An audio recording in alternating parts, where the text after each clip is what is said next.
Chilling tales for dark nights.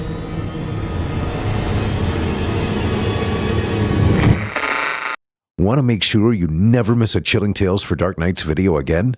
Be sure to subscribe and hit that bell to turn on notifications. It's time to turn off the lights and turn on the dark. Chilling tales for dark nights.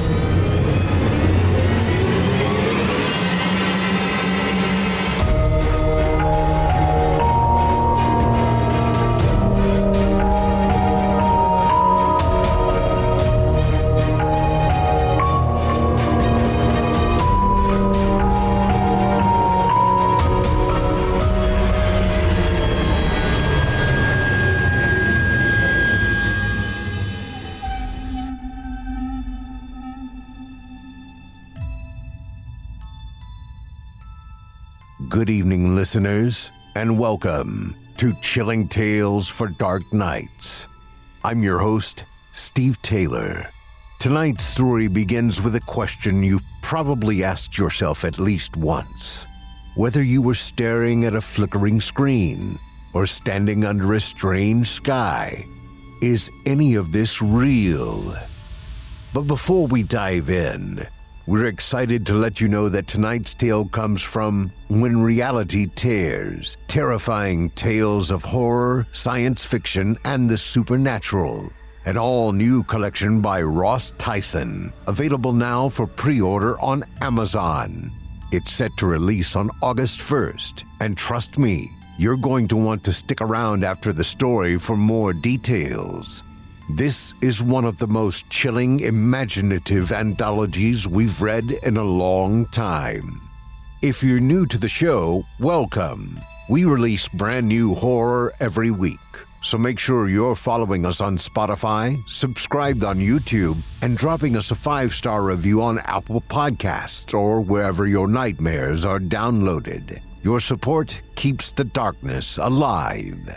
Craving even more? You can unlock ad-free episodes, early access, and exclusive bonus content by becoming a member at chillingtalesfordarknights.com. All for just $7.99 a month or even less with an annual membership. And don't forget to follow us on Facebook, Instagram, and Twitter. We're always watching, and not everything we see is from this side of the screen. Now then, take a breath. Look around. Does everything seem normal? Because tonight, one woman discovers what happens when the texture of reality starts to peel away, and something underneath starts smiling back.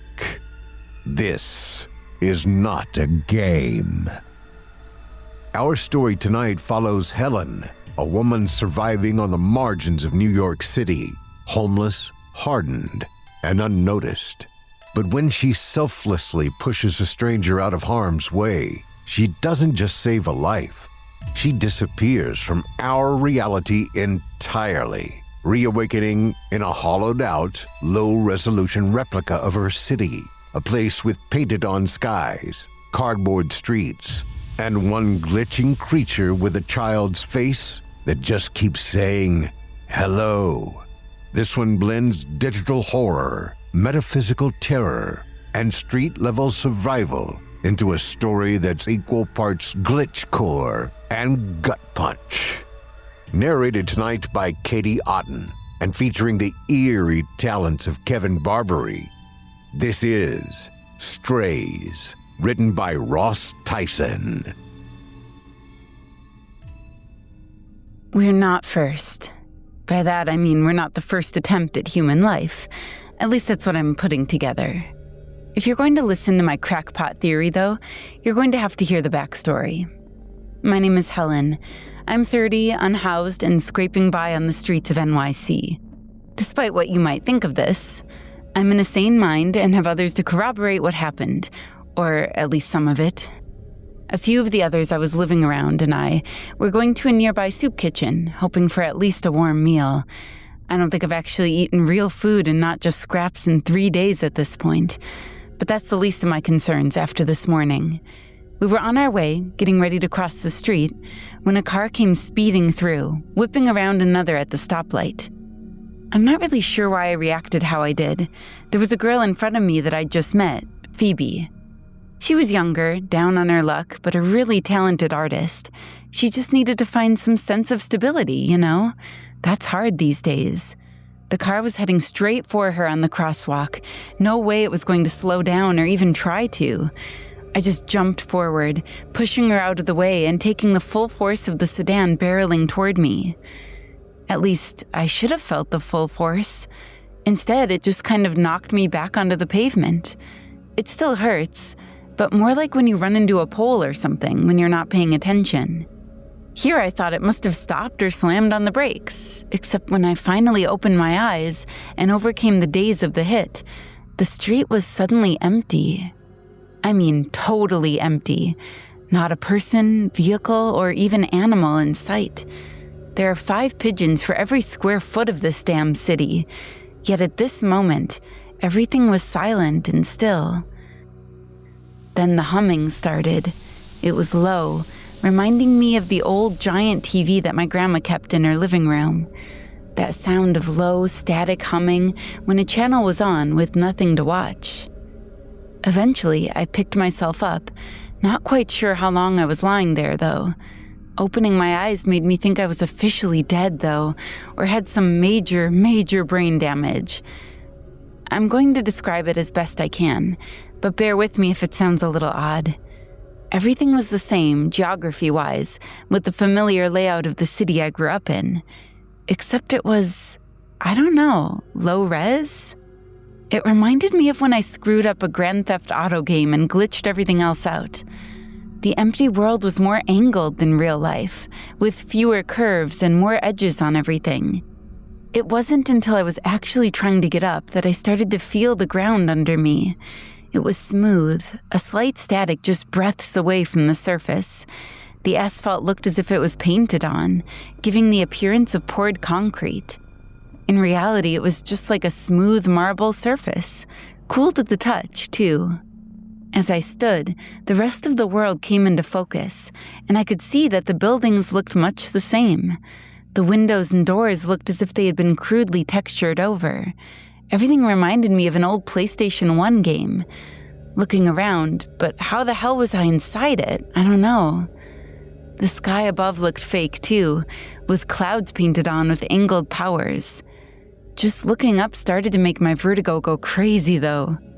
After a few minutes of gathering myself, I started moving down the street, trying to figure out what this place was. The streets were still empty, with not even a breeze moving the still air. As I approached one of the windows, I noticed a blurred display with a slice sign featuring pictures of pizza that made JPEG compressions look like Da Vinci. However, I couldn't see anything through the windows. Hell, it was like just solid color, painted like glass to give the appearance of a front. Might as well have been a cardboard cutout. Hello. A voice shouted from around the corner. It froze me at first, realizing I wasn't as alone as I believed. I had to find a way out of here, though. Maybe they knew something? I don't know, it's not even the least rational thing about today. Because when I finally reached the intersection and got a clear view around me, unobstructed by the tall buildings around, I almost lost my mind. The World Trade Center stood tall against the sky.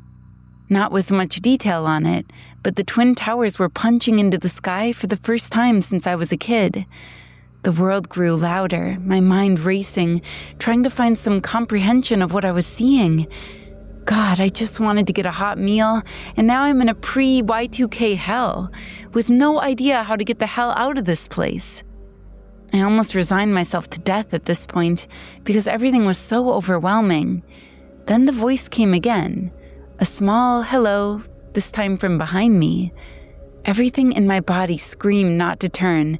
Don't look, don't face whatever nightmare was probably behind me. Despite it all, I still looked. A kid was walking toward me, maybe a couple of blocks down. This time, though, they gave a much louder hello. This is on me, I'm not gonna lie.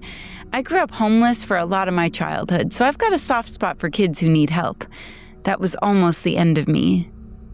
Hey, are you okay? I shouted down the street. The child only gave another hello in return, nothing else. They were moving toward me still, but the light didn't let me make out any features. Cautiously, I started walking to meet them. They repeated hello again, this time louder. It wasn't until I got closer that I noticed the humming growing louder, static cutting through the silence. Hello. It said again, this time stuttering it out, resetting to the beginning every time. When it came into view, I took a step back, realizing I had made a huge mistake. The smiling, cheery face looked pasted onto the angular head. Their shoulders and arms were oddly sharp, just floating at the side without movement. Legs were moving, but not actually touching the ground. This thing was gliding like a ghost, closer and closer to me. Features grew clearer as it got closer. The smile was too wide for the face, stretching ear to ear, showing far too many teeth. Empty eyes stared forward, crudely drawn onto the skull. I honestly don't know if it could see me, but it felt like it wanted me. It started glitching harder, the words stacking on top of each other without getting out the first word. In only a few feet, it became one long sound, a scream of binary technology, missing a 1 or 0. It got overwhelming, causing me to fall on my knees in the middle of the street. Gliding ever closer, the figure was now bending, contorting, and stretching itself in every direction. There was a singularity in the middle, with every fiber of the thing screaming, trying to escape it. I could see the ground around it beginning to pixelate, popping in and out of existence. Once the stretching got to its face, everything went to hell. The sound grew even louder, more static and loud, mechanical errors deafening me. Static charge filled the air, crackling around as the hair on my arms raised. I was being electrified, growing more intense as the glitch grew closer. It wasn't similar to being tasted yet, but God, I could feel it ramping up. Pretty sure I started screaming, which may have been what saved me. Whatever God there was in this messed up digital prison must have taken pity on me. I felt something grab me by my shirt collar, stretching the fabric as it did. That was it. I thought I was going to die. This thing was trying to eat me, and I would die here, forgotten on the streets, just like in the real world. You can stop screaming now, a voice said, pulling me along the road toward one of the storefronts. The contorted glitch of a person was still following behind us, but at a much slower pace now. Looking up, there was a person in a sloth mask pulling me by my shirt collar. Anyway, bye. Try not to come back. Without a second thought, he threw me into one of the painted doorways with ridiculous strength. Bracing myself for the impact of a wall, I instead stumbled out, the heat of the city streets hitting me like an inferno. People were bustling around, bumping into me and going about their day. I was back in the real world, just down the street from where I was when everything started. Cop cars were down the road near where I got hit, as well as an ambulance. When I walked up, I couldn't even say anything. Phoebe was standing there crying by the ambulance, a large scrape going down her forearm. Seeing me must have made her think she was being haunted because she started to point at me, crying too much to get anything out. Talking to the others who were with me, I'm still not even sure what the hell happened. Everyone says they saw me push Phoebe, the car make contact, and then I was just gone. An hour passed, and everyone thought I was still on the grill of the truck, being taken along on a high-speed chase. They still haven't even caught the driver, apparently. I'm tired. Everything is still blurry. I feel like I saw something I wasn't supposed to, something taboo and ancient. Even though the look of it was relatively recent, it just felt old. There was something there that wasn't right, not to mention whoever rescued me. God, I have a lot of questions, but right now I'm just glad to be alive. Maybe someone in the homeless camps knows something. I'll reach out to a few of my shelter buddies, too, to see if they've experienced anything similar. To be honest, surviving on the streets in the real world seems a little trivial now after seeing all that. I don't feel like I'm real anymore. I keep hearing scientists talking about living in a simulation, but I think I just saw the demo. God, I hope I don't have to go there again, though. I'm still really unsure about the things I've seen, but I do know there are others who have seen it now. After some digging, I found some random message boards suggesting a demo, like a first attempt at humanity. Except now I'm finding out that visitors to the demo don't end up sticking around long after they return. From the few threads I've seen, and bear with me, I'm homeless and using library computers, the few of us who went in and made it back all had somewhat similar experiences. An emptier, more low-res version of their surroundings at the time, and a voice luring them closer before glitching out on them. Most ran, and everyone assumes there were plenty more people who didn't get away. But everyone who found a way out says it was by complete accident. No mention of anyone in a mask, sloth or otherwise. I appeared to be an isolated incident. There wasn't even a common theme in how they got there in the first place.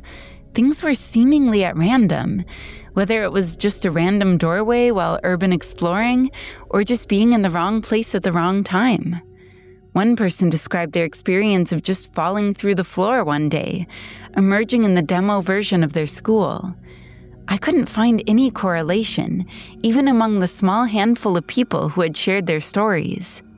I just found out one thing that's consistent between all of us, though, and I'm not sure how much time I'm going to have left. The glitch followed me. Others mentioned some strange happenings, including seeing glitches in real life, technology acting strangely, and a feeling that something was watching them, waiting.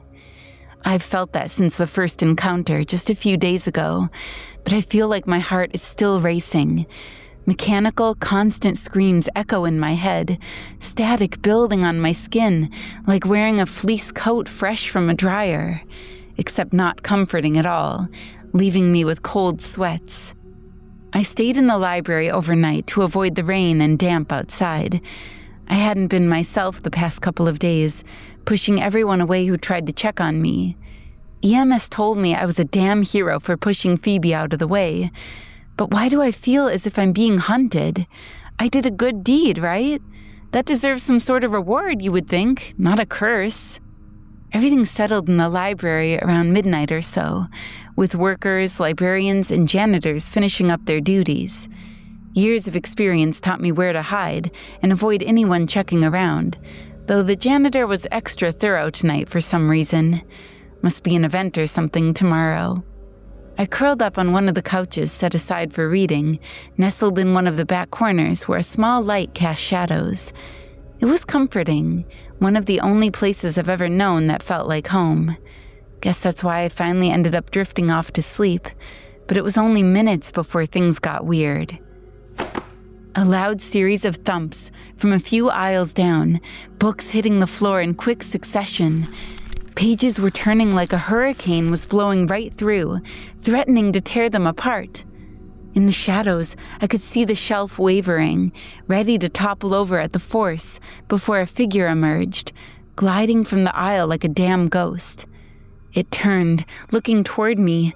The same small child I saw in the demo was standing there, a faint glow coming from it as the sneering, plastered-on face focused in on me. Then the loud mechanical scream again, like voices sounding out briefly before being silenced, becoming a chorus of glitching digital hell.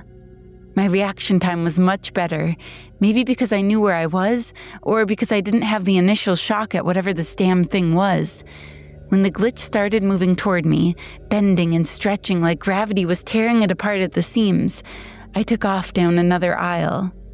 Well, that pissed it off apparently, because it started getting even louder, the storm of gravity around it pulling everywhere. Where to go or what to do was secondary in my mind to just get out of here. I ran the maze of aisles, judging where the glitch was by the tornado it was whipping up. Whoever came in there to clean in the morning was probably pissed, but when I came back this afternoon, everything was in place. Whether it was the work of all the employees or another bit of the demo's trickery, I have no idea. I'm ahead of things again, sorry. At some point, it occurred to me that this thing wasn't just going to go away. It meant I was going to be out on the streets in the rain, but it was better than what the glitch might do to me. I still don't know what the hell it would do, and to be honest, I'm not keen on finding out. It took me a second to look around, figure out where I was, and make a break for the doors. The adrenaline is what I'm blaming for this one, because it totally escaped my mind that the damn doors are locked. Not my smartest moment, I know, but something worked out for me anyway. I dashed through the detectors that kept the doors separate from the rest of the library, hitting the doors themselves hard. I was still bruised from that truck hitting me, so hitting the metal bars was incredibly unpleasant, to put it lightly. I was scrambling once I realized they were locked, and the glitch was screaming like a dial-up modem in a blender behind me. It was almost on me, and I still wasn't able to get the top deadbolt undone. My hands were slippery with sweat as I tried to pull the old rusting lock out.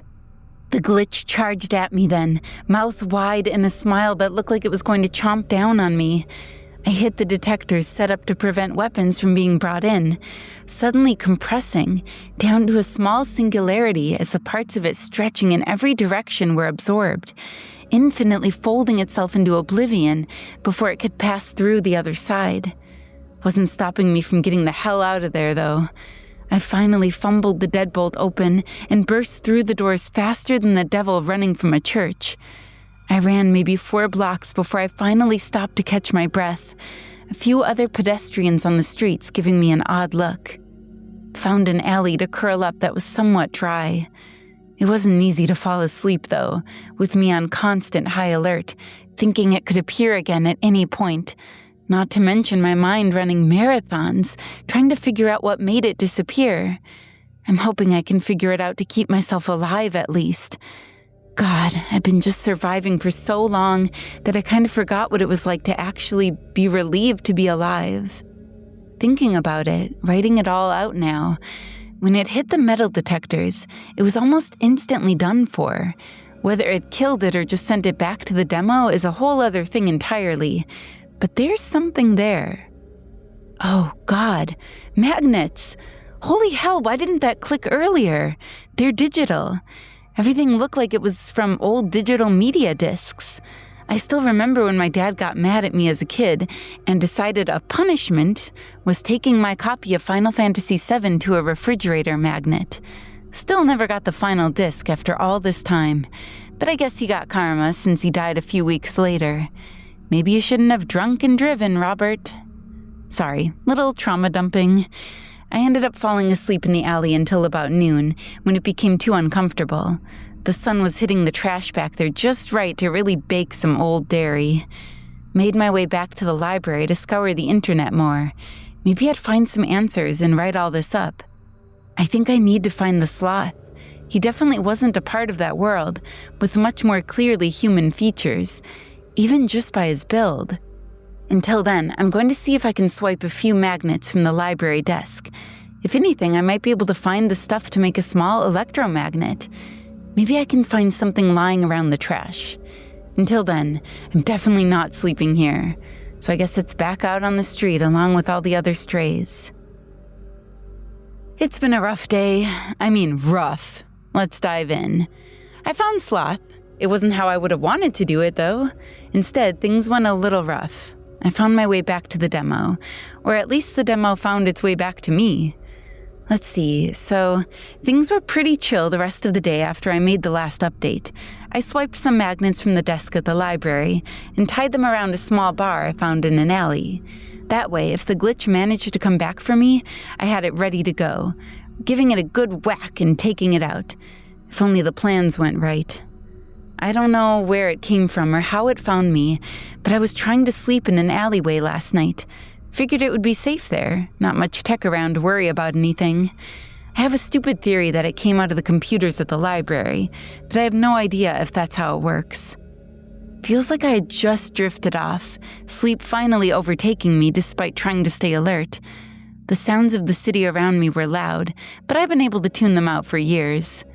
Maybe that's why I didn't notice it at first. The sudden static, a hum beginning quietly before roaring to a constant crashing crescendo of chaos. That was around when I woke up, seeing the glitch standing at the end of the alleyways as I sprang up from the makeshift bed of garbage I was sleeping on. I barely had time to grab the magnet pipe before it was on me, faster than it had moved before.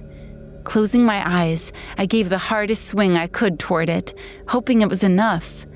The magnet stopped it momentarily, the singularity coming to a complete standstill. The parts bending out from it began to shrink in again, once more folding in on itself.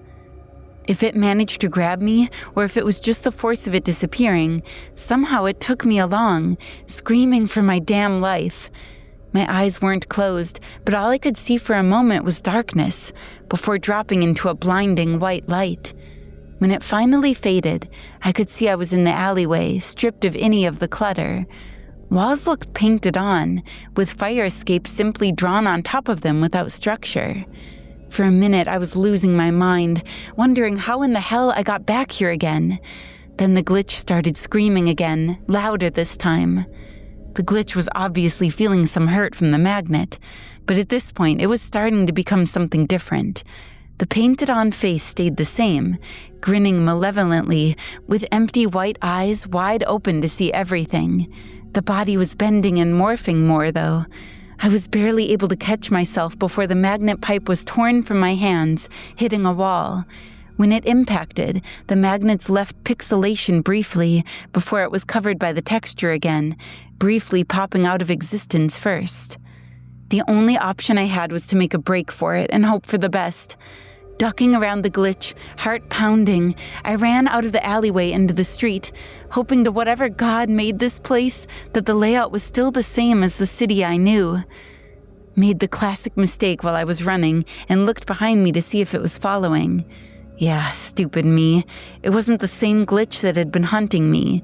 This thing had evolved, the bending limbs stretching out into dozens of legs as it crawled toward me on all of them. Arms were long, propping the torso up like some grotesque centaur. Face now glitching in and out, changing faces and voices as the hello grew louder and more frantic.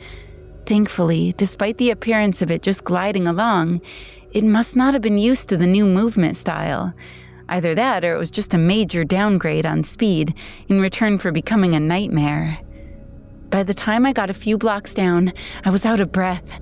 I could hear the glitch far behind me, but wasn't sure where the hell it was. The one thing I was sure of was I knew this part of town much better. Wall Street, where all the rich people live, and we live on the street, pick up the scraps. I've done a lot of pickpocketing here, even more time just begging for scraps, hoping people would take pity on a woman. Except the people here didn't have any pity, only greed. I got spit on and propositioned more times than I ever got a cent. While I was catching my breath, I took in my surroundings, seeing everything familiar as if it hadn't quite loaded in yet. Most of the buildings were still the same, though many had different, more outdated signs. A banner on one of the bank doors caught my eye. Huge letters with fireworks all around in celebration. Happy New Year, see you next century.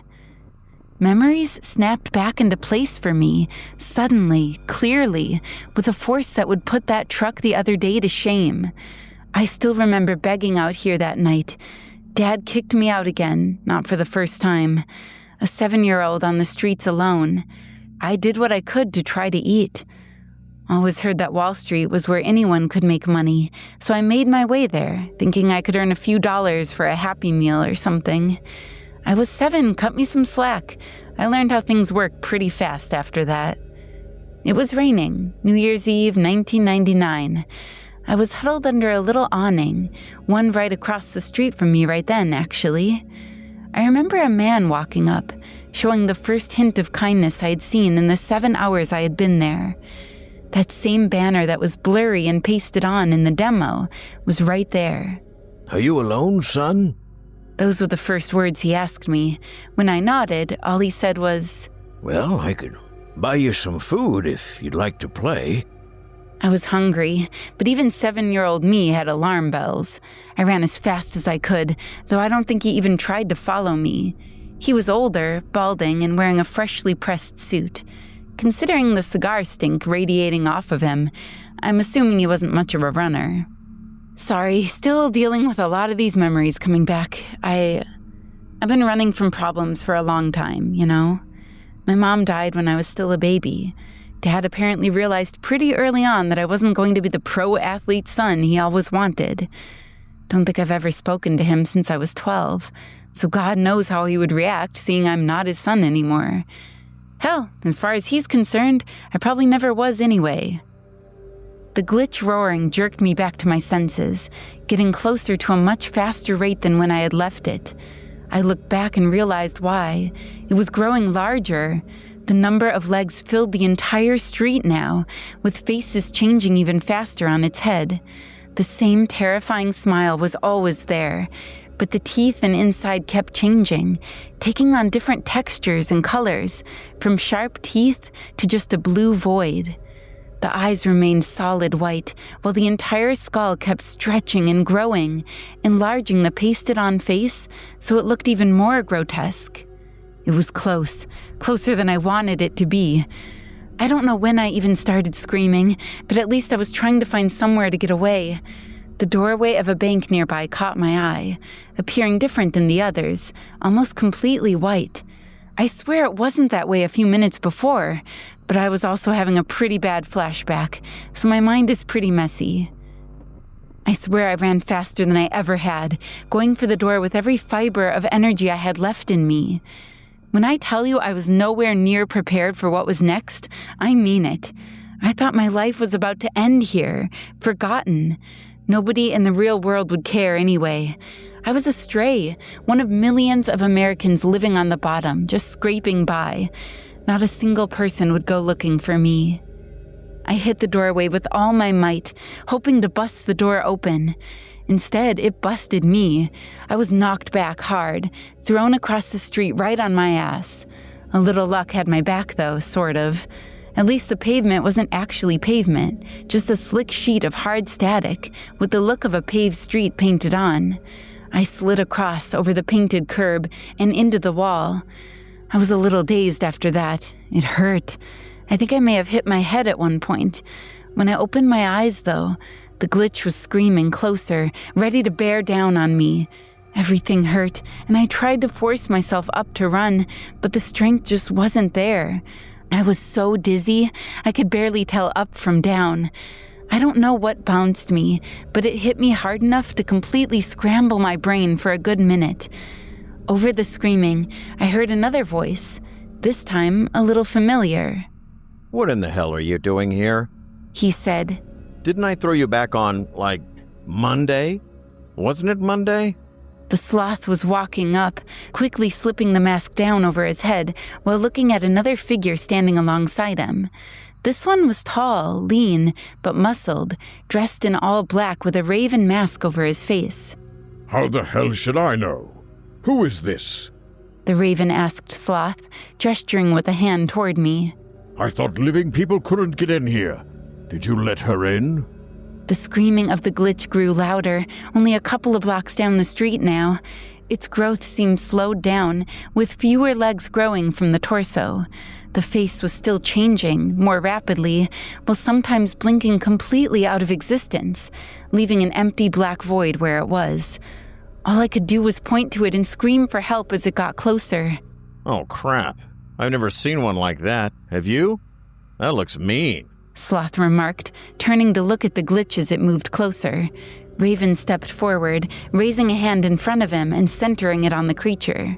We don't have time for this. Raven briefly raised his hand above his head before slicing it downward through the air, a chopping motion in the direction of the glitch. A wave of solid light extended from his hand as he made the movement, extending far enough to slice the glitch directly in half down the middle. I'll be totally honest here if you're looking for answers. I don't know. All I could really say at the time was that the glitch was what brought me here, that it had been after me since the other day. Sloth and Raven just stood there and listened, never taking off their masks. Can we finish up? Only 3 days until we do this. Raven said, crossing his arms in front of him. I was still in shock after seeing the thing that had been chasing me for days get sliced in half like paper. Now I was finally able to ask questions to the one who saved me the first time, and I could barely speak. Raven gestured to the nearby doorway. You're gonna open it for her? Hold up. The glitch was in the real world? Like, our world? Sloth asked me. My heart was still racing, but I was getting the feeling they knew about as much as I did about that thing. You're not even supposed to be here. How are you here then? Was all I could get out. Sloth actually started laughing at that question. I freaking died. You mean you didn't have some near-death experience or anything? Meet anyone who gave you a talk? None of that? I pushed my friend out of the way of a truck and it hit me. I ended up in here. Things were making less sense than before. They told me I disappeared until you threw me back like 20 minutes later. I'm sorry. You've spoken to her before? In here? What does she know? Raven asked as Sloth continued laughing, starting to cough now from not being able to catch his breath. Oh my God, chill. I literally just threw her through a door. This changes a lot of stuff. We had no idea you could just get knocked in here. Hell, you might have had the least terrible experience out of all of us. God, wait until we tell Tam. They're going to be so pissed. He was laughing again, clapping Raven on the shoulder. Sorry, a friend of ours. His trip here was super unpleasant, even compared to all of us. Don't know if the universe just likes screwing with him or what, but whew, too long of a story. Anyway. Sloth turned toward the door nearby, raising a hand and flipping his palm from face down to upright in its direction. A black void overtook the doorway, blotting out any of the markings on it. Look, this isn't a good place to be. You're going to want to stay out of here if you can help it. Sloth offered. Please go. We're on a time crunch. Raven said. Even through the mask, I could feel his eyes rolling as he spoke. I was pretty hesitant to walk toward the door, trying to gauge if it was okay to go through or not. Sloth waved me along, telling me to get out of there before more glitches showed up. I closed my eyes, stepping through the doorway and out into the dark street, the sun barely starting to break over the horizon. Weird as it sounds, I haven't had any of those dread feelings since I got back. Maybe they really were able to get rid of the glitch. At least I hope they were. Things are still awful. Hard not to be that way when you're living on the streets. I still don't know who they were, but I'm keeping my eyes out for anything that seems out of the ordinary. Might be back on the street, but we'll make it through. I can feel a change in the air. And I've learned to trust my gut after living so long as a stray. That was Strays, written by Ross Tyson, performed by Katie Otten, and featuring Kevin Barbare. Glitch horror is tricky to get right. It's easy to throw in static and digital artifacts and call it creepy, but Ross goes deeper. He shows us what it means to fall through the cracks of the world itself and what might be crawling on the other side. The creature in this story, stretching, twitching, stuck in a loop of hello, is the stuff of corrupted dreams. But even more haunting is Helen's feeling that she was never supposed to be seen. Not by this world, or the last. Now, if you liked what you've heard, you're in luck. Strays is just one of 17 terrifying stories featured in Ross Tyson's upcoming book, When Reality Tears, Terrifying Tales of Horror, Science Fiction, and the Supernatural, dropping August 1st and available now for pre-order on Amazon.com in both paperback and Kindle formats, starting at just $2.99. This collection includes tales of glitching apparitions in familiar places, impossible structures, temporal anomalies, and the unsettling sense that the world you know was only ever a placeholder. Ross Tyson, also known as Googly Eyes 93 on Reddit's Nosleep, is a writer, parent, and expert cat wrangler living on the southeast Georgia coast. Alongside Strays, he's also known for the series Between Sunless Seas, dipping frequently into science fiction and the surreal. And we'd also like to give a shout out to Velox Books, Ross's publisher and a proud partner of ours. Velox is a small press with a huge appetite for horror, and with over a decade of indie publishing experience. They specialize in curating collections from some of the most talented and top-voted authors in the Reddit horror scene. If you like the weird, the bleak, and the boundary-pushing, check them out at veloxbooks.com.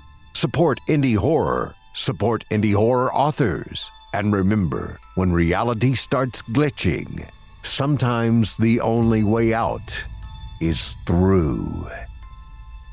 If tonight's story made you hesitate the next time you cross the street, or had you eyeing your surroundings for screen tearing, you know what to do. Drop us a 5-star review on Apple Podcasts or Spotify. Subscribe to our YouTube channel. Smash that like button and ring the bell to make sure you never miss the next reality break. And if you want more horror, early, ad-free, and straight from the underlayers, join us at chillingtalesfordarknights.com. Your support keeps our signal strong and helps bring you more stories from writers like Ross Tyson and publishers like Velox Books. Follow us on Facebook, Instagram, and Twitter to stay up to date on everything eerie, uncanny, and unexplainable. We've got more in store, and some of it's already starting to leak through. Once again, I'm Steve Taylor, and it's been an absolute pleasure wandering into the weird with you tonight. Until next time, turn off the lights and turn on the dark. Sweet dreams, listeners. Sweet dreams. Chilling Tales for Dark Nights.